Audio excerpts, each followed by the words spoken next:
Can I do a little house cleaning and talk about an issue that I don't know the answer to? Okay. We're sitting here holding some beautiful glassware made by Jane Cook, one of our solid, lifelong Harmonians. And yet, it's been brought to my attention that she has now left the fold, that she's boycotting us, or what's happening? I know what you know. I don't know anything. I don't know. Was it because of last week? Because of your... I don't know.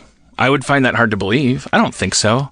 I think it's possible. She texted me today and said that she was at the library bar in New York and wished I was there. And so it's not like she's mad at me. Maybe she's just mad at you or Harmontown or what? Is it definitive? Is it safe to say she's mad? I don't know. I don't know if it is. What do we know? I tell you what I know. I got a text from her saying that she was going to stop listening to the show, stop kind of following it. But she didn't characterize it as like sour grapes, as a complaint.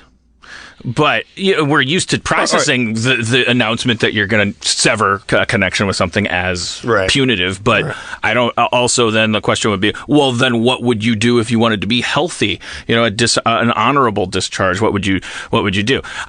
She's in a unique position because most people have the luxury of they can just stop listening to podcasts. We asked her tonight to come from New York to be on the show, and she declined.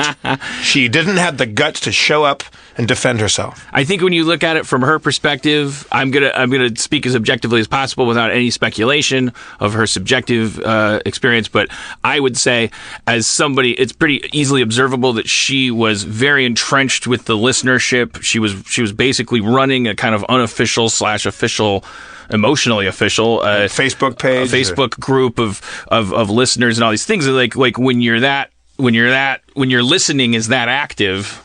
Yeah.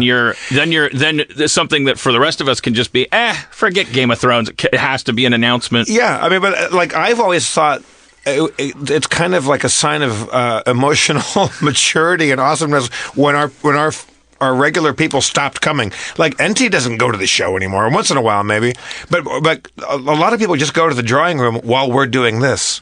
That's their Harmontown now, is being at the bar. Some people, they fill up their little cup. Who was the Russian guy? What was his Anatoly. name? Yeah, Anatoly used to come. He was it's like, and then if you're immature, you go so you just wanted attention, and now that you're not like a special audience member, now you're just gonna bail. But it's like there's a positive way of saying that, which is, you were like a friend of the show, and like you experienced the show on a higher level. And but also like if I went to 5 Grateful Dead concerts, I could go, I've seen enough Grateful Dead concerts. And if the Grateful Dead brought you up on stage for 3 of the concerts and you therefore had a Twitter account where people were like asking you Grateful Dead questions, then when you decided not to go to a Grateful Dead concert, you might have to announce, I'm moving on. I'm not going to be listening to the Grateful Dead anymore. I will not be at the next concert. And then someone might go, is he mad?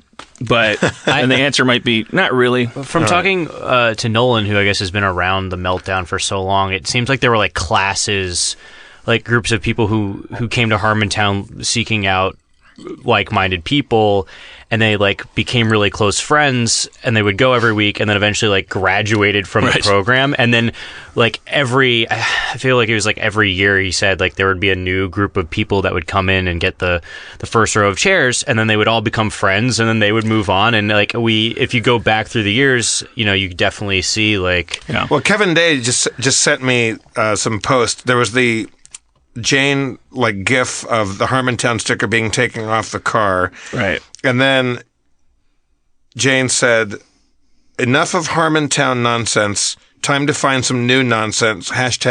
#Harmon frown.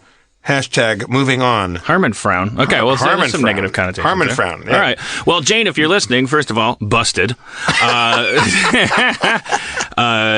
And second of all, as we're learning from so many of our sisters, you got to step forward, speak up, and say what happened to you so that it can be addressed. We can't. If something bad happened, and you want us to talk about it, and then the first step is you can't communicate with animated gifs. The fact that she was texting me friendly like today makes me think that there's no harm done, or like no sour apples. But also, leaving Harmontown isn't a bad thing. There's no reason why you should always listen to the show. I think saying Harmon frown is a bad thing. Harmon frown. Yeah. You got to turn that Harmon frown upside down. All right. Because pee is yellow and poop is brown. Yeah. On the off chance that the offense was lack of attention, we are now participating in an unhealthy syndrome. So let's move on. All right.